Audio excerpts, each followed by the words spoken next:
Sekreter Giştiye Hüdaparê û berdevkê Hüdaparê Şexzade Demîr rojeva hundir nirxand. Demîr di derbarê keşfa gaza tebî de got hewceya çavkaniyên dibin erdê de ne ji bo xizmeta xelkê bê bikaranîn. Di derbarê medya civakî de jî got ku tewra mahkemeyê li dijî medya civakî ecêb e. Sekreterê Giştiye Hüdaparê û berdevkê Hüdaparê Şexzade Demîr rojeva hundir nirxand.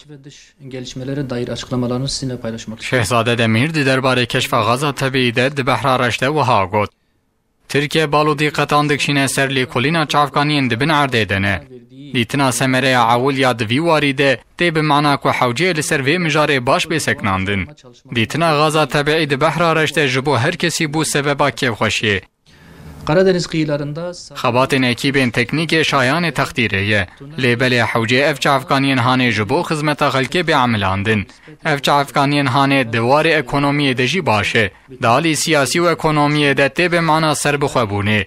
Hewceyê bêdewam kirin ku bi van xebatana ihtiyaciya bi derve re bêkêm kirin. 1 metreküp gaz olsun. Şehzade Demîr di derbarê medya civakî û mahkemeyê de jî wiha got. Sosyal medya kullanım yoğunluğu Medya civakî zêde tê bikaranîn.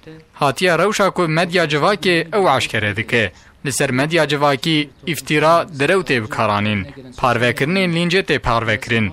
Dibe sebeba hinek mexdûriyetan û problemên exlaqî. baskı altına aldığı görülmektedir. Hewcê di vî warî de xebat bêkirin û serrastkirin bêçêkirin.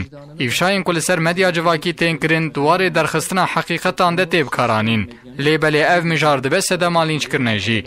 Tewra mahkemeyê li dijî medya civakî dibe sebeba ecêbiyê. Sosyal medya üzerinden yapılan ifşalar